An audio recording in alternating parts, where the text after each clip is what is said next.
mmenijia kwa amani ili kunisaidia, basi moyo wangu utaambatana nanyi.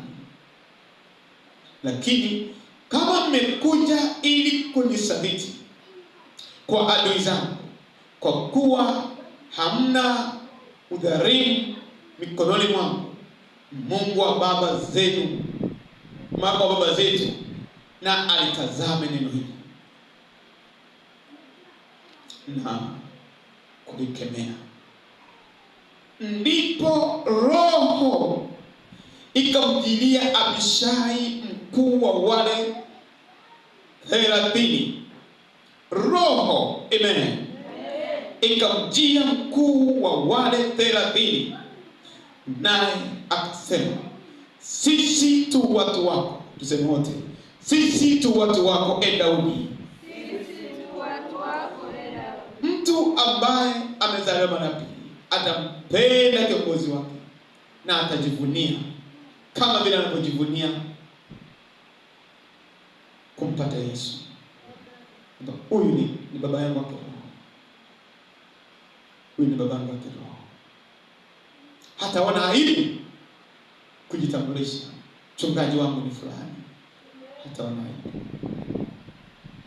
Hata kama wamseme vibaya, hataona aibu. Yaani sasa tuna mwana aliye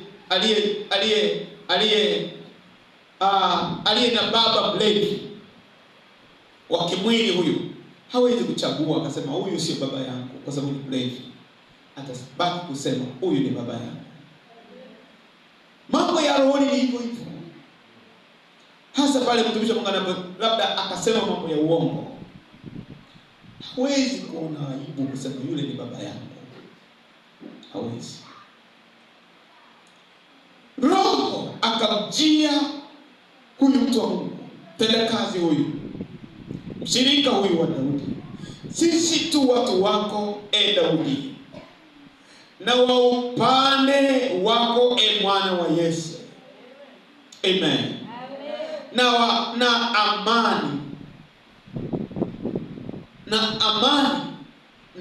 amani iwe kwako, na amani iwe kwao wakusaidiao, maana akusaidiaye ndiye Mungu wako.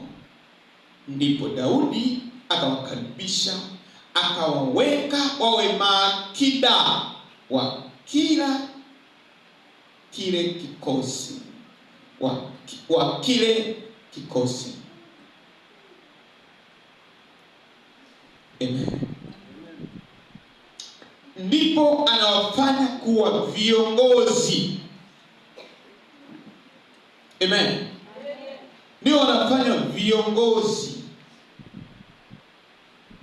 wanafanya kuwa viongozi, si vinginevyo, si vinginevyo. Lakini hiyo hali haiwezi katokea kwa mtu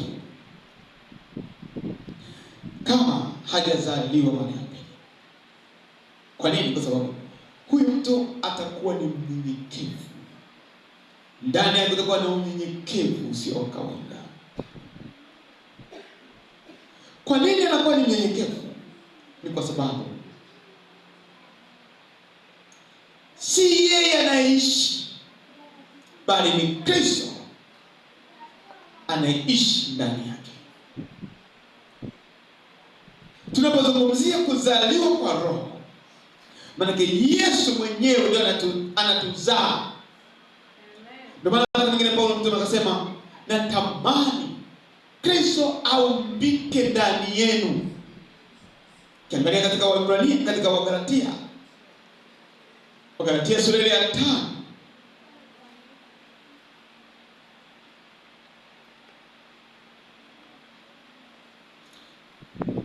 Kristo anapoumbika ndani ya mtu mpaka awe amezaliwa mara ya pili.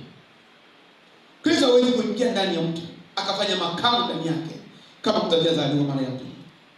Lazima mtu azaliwe mara ya pili ndio Yesu anaingia ndani yake. Amen. Anapozaliwa ndani, Yesu anapokuwa anaingia ndani ya mtu, ndipo anapoanza kufanya matendo ya Kristo.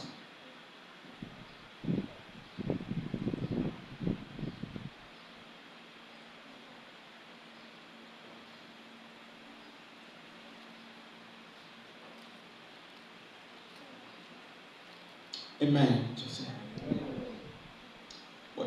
Wagalatia 4 mstari wa 19.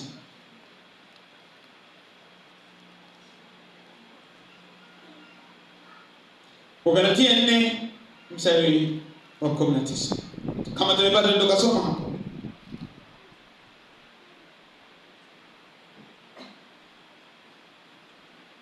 Watoto vyangu ambao kwamba nawaonea ufungu tena mpaka Kristo aumbike ndani yenu.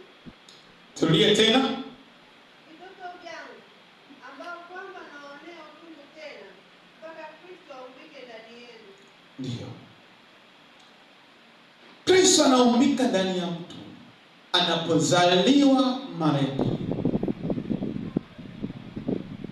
Na kimsingi Kristo anapozaliwa ndani ya mtu, tunajifunza wakati wote kwamba Yesu alikuwa ni mtii hata mauti ya msalaba. Amen. Amen. Amen. Mtu anapokuwa amezaliwa mara ya pili, Yesu anaingia ndani yake. Sheria za Mungu kwake haziwezi kuwa ngumu, kwa sababu si yeye anayekuwa anafanya, bali ni Kristo ndani yake.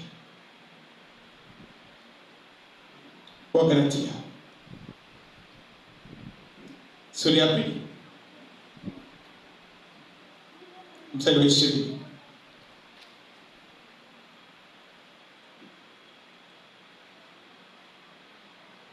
Wagalatia sura ya 2 mstari wa 20.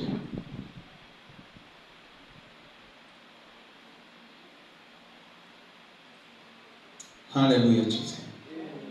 Hallelujah Jesus.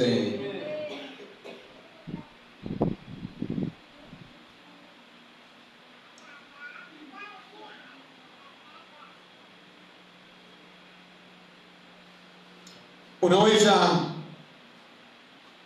ukaona hapo sura ya 2 mstari wa 20. Aliyosema tutaifahamu kweli na hiyo kweli itatuweka huru. Hatuwezi tukaishi maisha ya kumpendeza Mungu kama tujaijua kweli. Tukafikiri kuokoka tu ni kuokoka tu, nimeokoka. Sawa, umeokoka, lakini unahitaji kuzaliwa mara ya pili.